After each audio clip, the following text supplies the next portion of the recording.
Quel management à l'heure de l'Anthropocène? Alexandre Monin, bonjour. Bonjour. Alexandre Monin, professeur au groupe ESC Clermont. Vous êtes directeur de la recherche d'Origins Media Lab. C'est ça, Origins Media Lab.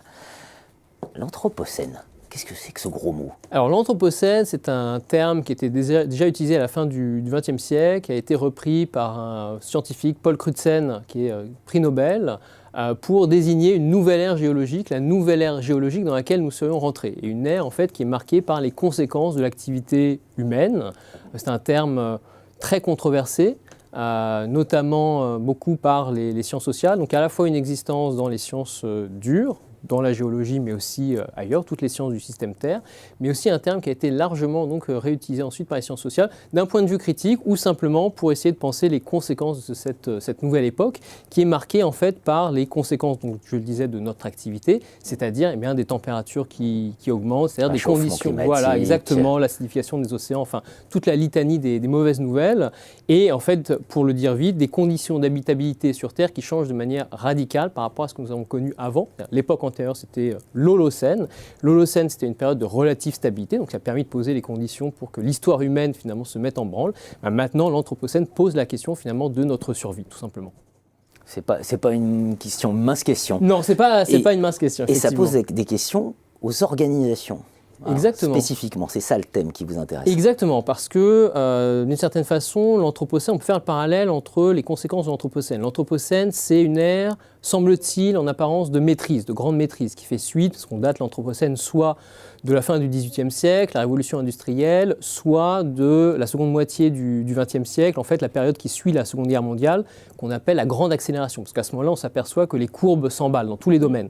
Donc on n'a pas forcément tranché, il n'y a pas de consensus. Je disais que c'était controversé tout à l'heure, il n'y a pas de consensus. Néanmoins, ça semble être une ère de maîtrise, donc qui fait suite au développement industriel, qui fait suite à la révolution scientifique du XVIIe siècle, à la révolution industrielle du XVIIIe et XIXe siècle, etc. Et puis aux deux guerres mondiales, qui ont été évidemment un boost pour le développement des technologies au XXe siècle et de l'économie, bien sûr.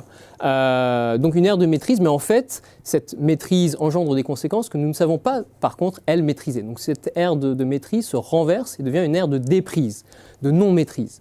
De la même manière, les organisations souvent appréhendent le monde comme un monde inorganisé. Un monde auquel qu'il faudrait réparer, qu'il faudrait reprendre. Et finalement, cette reprise, elle va être assurée par l'organisation, par le management derrière, et on a donc cette idée. Sauf qu'en réalité, cette reprise finalement du monde, cette réorganisation du monde aboutit, à l'heure de l'Anthropocène, justement, à un monde complètement désorganisé. C'est ce que nous vivons avec l'Anthropocène.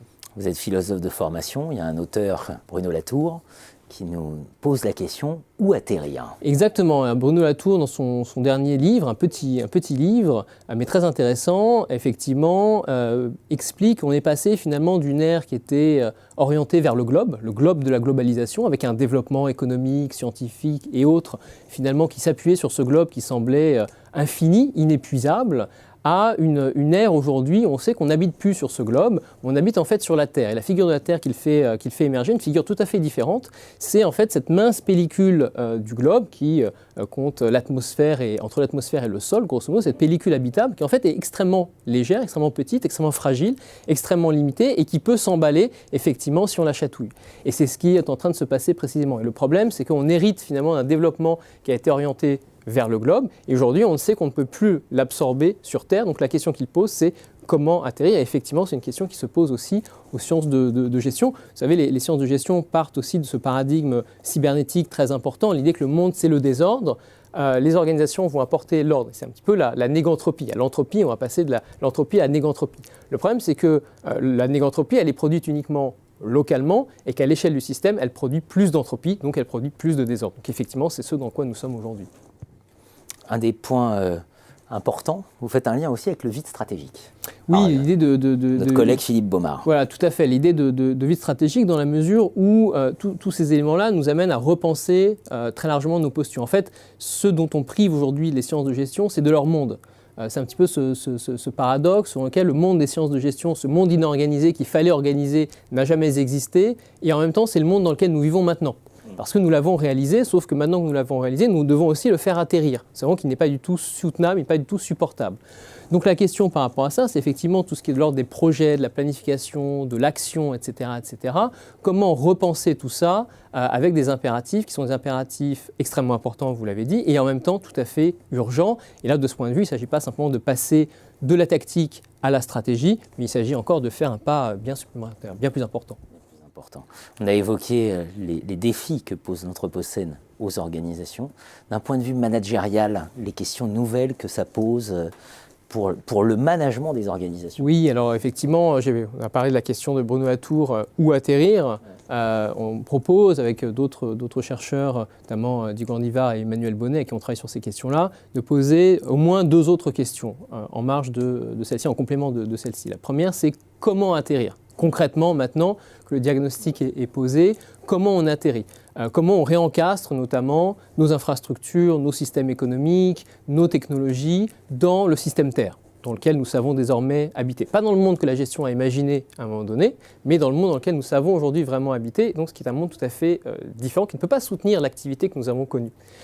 D'autre part, comment on hérite finalement aussi de ces technologies, de ces infrastructures, de ces modèles économiques qui ont été pensés pour le globe, maintenant qu'on est passé à un autre paradigme, qu'on sait qu'on est en fait sur une Terre différente.